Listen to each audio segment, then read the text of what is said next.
வணக்கம் நேர்களே, நான் உங்கள் ஆஸ்ட்ரோ பூர்ணா எண்கணித ஜோதிடம் மற்றும் ஆன்மீக பரிகார ஆராய்ச்சியாளர்.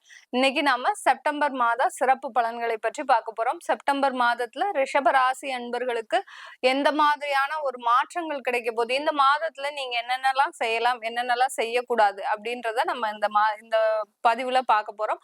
அடுத்து இந்த மாதத்துல ஒரு சிறப்பான ஒரு மாற்றங்கள்னு பார்த்தோம்னா, உங்களுக்கு 3 கிரகங்கள், ரிஷபராசி அன்பர்களுக்கு 3 கிரகங்கள் தன்னுடைய சொந்த வீடான ஆட்சி இடத்திலேயே இருக்கக்கூடிய பலன்கள் மிக அதிகமாக ஒரு சுப பலன்களை தரக்கூடிய ஒரு நேரமாக இருக்க போது.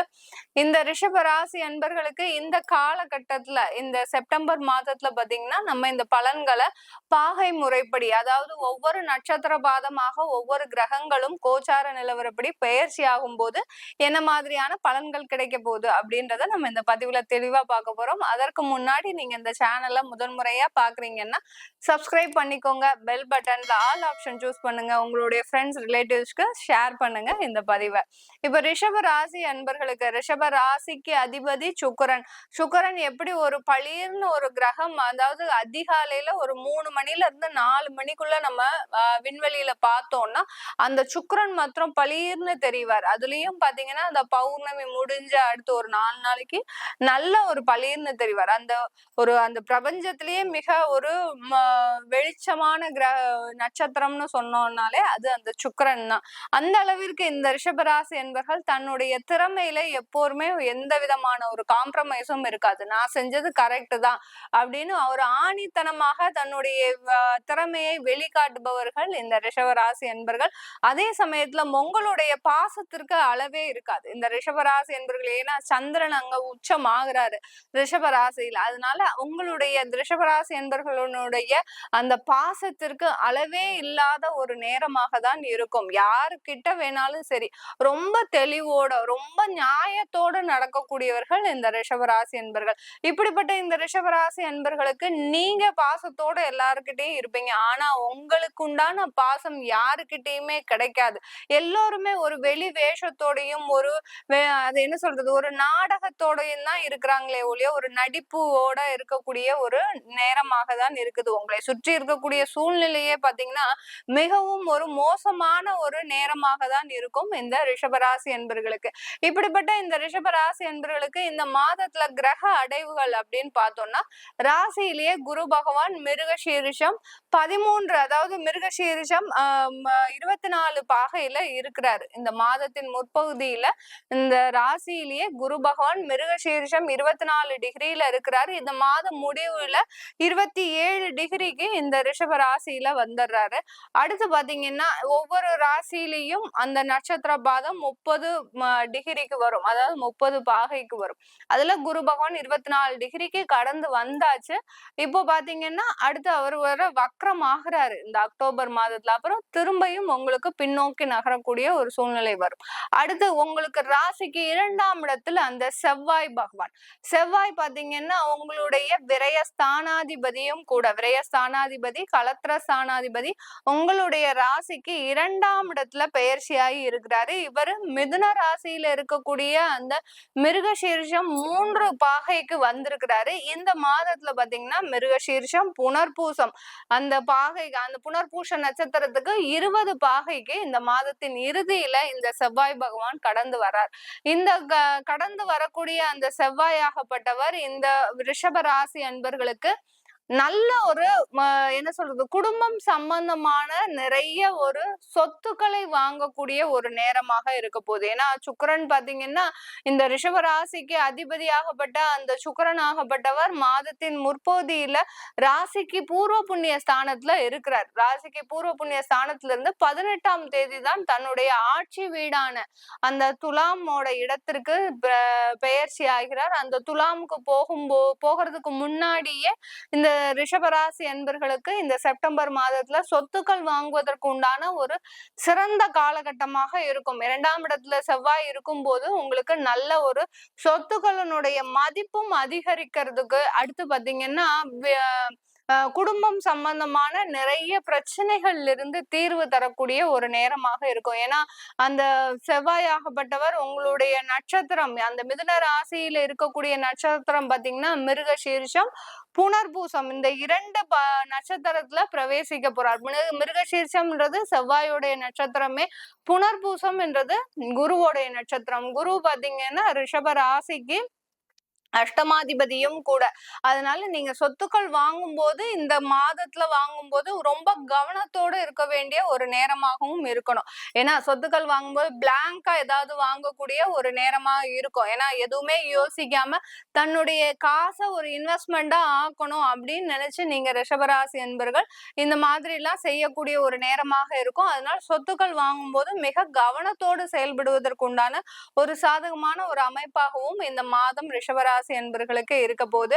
இந்த மாதத்துல உங்களுக்கு குடும்பம் சம்பந்தமான சுப நிகழ்ச்சிகள், நிறைய பேருக்கு திருமண தடைகள் இருந்திருக்கும், திருமணம் ஆகாமல் நிறைய பேருக்கு இருந்திருக்கும். இந்த மாதத்துல அதற்குண்டான முயற்சிகள் எடுத்தீங்கன்னா கண்டிப்பா திருமண வாய்ப்புகள் கூடி வருவதற்குண்டான ஒரு சாதகமான ஒரு அமைப்பாக இருக்க போது இந்த ரிஷபராசி என்பர்களுக்கு.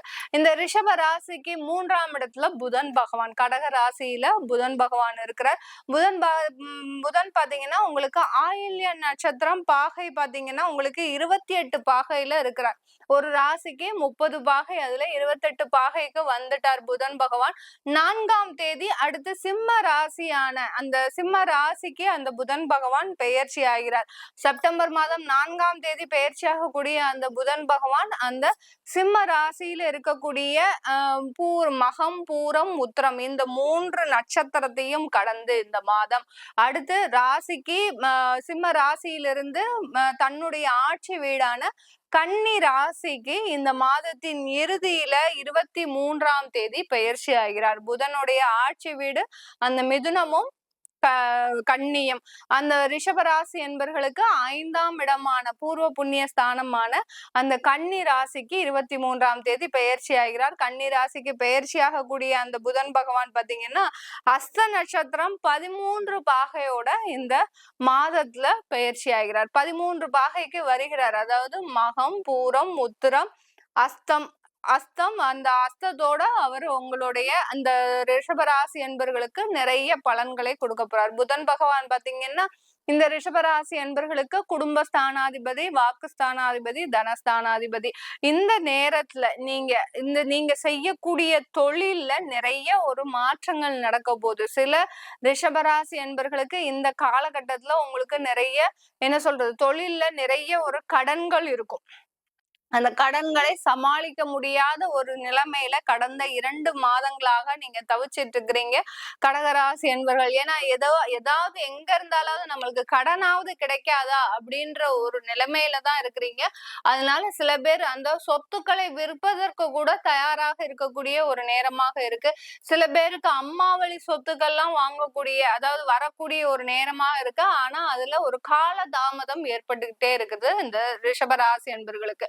இது எல்லாமே நிவர்த்தி ஆகக்கூடிய நேரம். சொத்துக்கள் வாங்குவதற்கு, கடன்களை நிவர்த்தி செய்வதற்கு, பூர்வ புண்ணிய சொத்துக்கள் உங்களுக்கு வருவதற்கு உண்டான ஒரு சாதகமான ஒரு அமைப்பாக தான் இந்த ரிஷபராசி என்பர்களுக்கு இந்த காலகட்டம் இருக்க போகுது. இந்த ரிஷபராசி என்பர்களுக்கு பெண்களுக்கு முக்கியமா, ஏன்னா ரிஷபராசியில 3 ராசி என்பர்கள் இருக்கிறீங்க. யார் யாரெல்லாம் அப்படின்னு பார்த்தோம்னா கார்த்திகை நட்சத்திரம், ரோஹிணி நட்சத்திரம், அடுத்து மிருகசீரிட நட்சத்திரம். இந்த 3 நட்சத்திர அன்பர்கள்ல பெண்கள் முக்கியமா இருக்கக்கூடியவர்கள் கார்த்திகை, ரோஹிணி, மிருகசீரிடம். இந்த 3 நட்சத்திரத்திலயுமே இருக்கக்கூடிய பெண்களுக்கு, ரிஷப ராசியில இருக்கக்கூடிய பெண்களுக்கு பாத்தீங்கன்னா இந்த காலகட்டத்துல உங்களுடைய தொழில் செஞ்சிட்டு இருக்கிறீங்கன்னா அந்த தொழில்ல பாத்தீங்கன்னா உங்களுக்கு புது புது ஆர்டர்ஸ் வருவதற்கு உண்டான ஒரு வாய்ப்புகள் இருக்கும். இதனால் வரைக்கும் வாய்ப்புகளே இல்லாம இருந்தீங்க. யாராவது நம்மளுடைய ப்ராடக்ட வாங்க மாட்டாங்களா, யாராவது நம்மளுடைய தொழில்ல இருக்கக்கூடிய அந்த இதை செய்ய மாட்டாங்களா அப்படின்ற ஒரு வாய்ப்புக்காக நீங்க காத்துட்டு இருந்திருக்கிறீங்க. இப்போ உங்களுக்கு அதுக்குண்டான ஒரு வாய்ப்புகள் வரக்கூடிய ஒரு நேரமாக இருக்கும். அதற்குண்டான முயற்சிகளும் நீங்க கண்டிப்பா இதுல எடுக்கக்கூடிய ஒரு நேரமா இருக்கும். ஏன்னா முயற்சி ஸ்தானத்துல பாத்தீங்கன்னா உங்களுக்கு அந்த புதன் பகவான் அடுத்தடுத்து 4ஆம் இடம், அடுத்து பாத்தீங்கன்னா 5ஆம் இடம் பூர்வ புண்ணிய ஸ்தானத்திற்கு வர்றதுனால கண்டிப்பா உங்களுடைய முயற்சிகள் பெண்கள் அதிகமாக வெற்றி அடையக்கூடிய ஒரு நேரமாக இருக்கும். வேலை இல்லாத பெண்களுக்கு வேலை இல்லாத பெண்களுக்கு இந்த காலகட்டத்துல கண்டிப்பாக ஒரு வேலை கிடைப்பதற்கு, அதாவது பேங்கிங் சம்பந்தமான வேலை தேடுறவங்க, அக்கௌண்ட்ஸ் சம்பந்தமான வேலை தேடுறவங்க, அடுத்து HR சம்பந்தமாக, அதாவது ஒரு மேலாண்மை திறமை இந்த ரிஷபராசி என்பர்களுக்கு இருக்கும். அவர்களுக்கு எல்லோருக்குமே அந்த சூரியன் வேற உங்களுக்கு ஆட்சி பெற்று 4ஆம் இடத்துல இருக்கிறதுனால இந்த காலகட்டத்துல உங்களுக்கு அந்த மேலாண்மை சம்பந்தமான பதவிகள் வந்து சேர்வதற்கு உண்டான ஒரு சாதகமான காலகட்டமாக இருக்க போது ரிஷப ராசியில இருக்கக்கூடிய பெண்களுக்கு. ரிஷப ராசியில இருக்கக்கூடிய பொதுவானவர்களுக்கு இந்த காலகட்டத்துல உங்களுக்கு அரசாங்கத்துல இருந்து ஒத்துழைப்பு கிடைப்பதற்கு, ஏன்னா 4ஆம் இடத்துல அந்த சூரியன் இருக்கிறதுனால அரசாங்கம் மூலமாக உங்களுக்கு உறுதுணையான ஒரு சில சம்பவங்கள் நடப்பதற்கு உண்டான ஒரு சாதகமான காலகட்டமாக இருக்கும். ஏன்னா நிறைய பேருக்கு பாத்தீங்கன்னா சொத்து சம்பந்தமான பிரச்சனை வழக்குகள் இருக்கு. சில பேருக்கு பாத்தீங்கன்னா உங்களுக்கு குடும்பம் சம்பந்தமான விவாகரத்து வழக்குகள், இந்த மாதிரியான வழக்குகள் எல்லாம் இருக்கு. நிறைய பேருக்கு பாத்தீங்கன்னா அதுல இருந்து எல்லாம் நிலுவை ஆயிட்டே இருக்கு. எப்போ தீர்ப்பு வரும் அப்படின்ற ஒரு உங்களுக்கே உங்களால அது தீர்மானிக்க முடியல. அது தீர்ப்பு வந்தாதான் அடுத்த கட்ட நடவடிக்கை எடுக்க முடியும் அப்படின்ற மாதிரி நீங்க இருக்கிறீங்க ரிஷபராசி என்பர்கள். இது எல்லாமே இந்த மாதத்துல அந்த சூரியன் ஆட்சி பெற்று உங்களுடைய 4ஆம் இடத்திற்கு வர்றதுனால அதற்கு உண்டான தீர்வுகள் எல்லாமே கிடைப்பதற்கு ஒரு சாதகமான அமைப்பா இருக்கும். சில பேர் பழைய சொத்துக்களை வாங்கி புதுசாக நீங்க அபார்ட்மெண்ட் வாங்கக்கூடிய ஒரு நேரமாக இருக்கு. அடுக்குமாடி வீடுகள் வாங்கக்கூடிய ஒரு நேரமாக இருக்கு இந்த ரிஷபராசி என்பர்களுக்கு.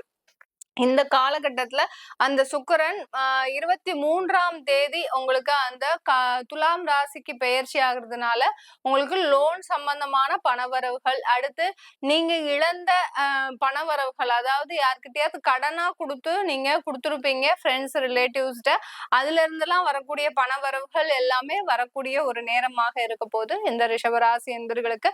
வெளிநாட்டுல இருக்கக்கூடிய ரிஷபராசி என்பர்களுக்கு இந்த காலகட்டத்துல உங்களுடைய முயற்சிகள் எல்லாமே சில தடைகள் இருந்தாலும் அந்த தடைகள்ல இருந்து வெளியில வரக்கூடிய ஒரு நேரமாக தான் இருக்கும். தொழில் சம்பந்தப்பட்ட வளர்ச்சிகள் இந்த ரிஷபராசி அன்பர்களுக்கு வெளிநாட்டுல இருக்கக்கூடியவர்களுக்கு கண்டிப்பாக கிடைக்கக்கூடிய ஒரு நேரமாக இருக்கு. இது நம்ம கோச்சார நிலவரப்படி சொல்லியிருக்கிறோம். உங்களுடைய தசாபுத்தி பலன்களை தெரிஞ்சுக்கணும். உங்களுக்கு செப்டம்பர் மாதத்துல நீங்க ஏதாவது ஒரு மாற்றங்கள் இல்ல ஒரு ஏதாவது ஒண்ணு செய்யணும் அப்படின்னு நினைச்சீங்கன்னா அது உங்களுடைய ஜாதகப்படி நீங்க கொஞ்சம் ஆய்வு செஞ்சுட்டு செஞ்சீங்கன்னா கண்டிப்பா உங்களுக்கு மென்மேலும் வளர்ச்சிகள் கிடைப்பதற்கு உண்டான இந்த மாதம் உங்களுக்கு ஒரு நல்ல வளர்ச்சியை கொடுக்கக்கூடிய ஒரு மாதமாக தான் இருக்க போகுது. அதனால அதை பார்த்துட்டு நீங்க தெரிஞ்சுக்கிட்டீங்கன்னா ஒரு நல்ல வளர்ச்சி இருக்கக்கூடிய ஒரு மாதமாக இருக்கும். உங்களுடைய பிறந்த கால ஜாதகம் இல்ல அது எழுதணும் அப்படின்னு நினைக்கிறவங்களுக்கும், உங்களுடைய வருங்கால சந்ததியினருக்கு குழந்தைகளுக்கு நியூமராலஜி இப்படி பேர் வைக்கணும்னு நினைக்கிறவங்களுக்கும் கீழே இருக்கிற நம்பருக்கு வாட்ஸ்அப் அப்பாயின்மெண்ட் வாங்கிட்டு நீங்க என்கிட்ட கன்சல்ட் பண்ணிக்கலாம். உங்களிடமிருந்து விடைபெறுவது உங்கள் ஆஸ்ட்ரோ பூர்ணா. நன்றி, வணக்கம்.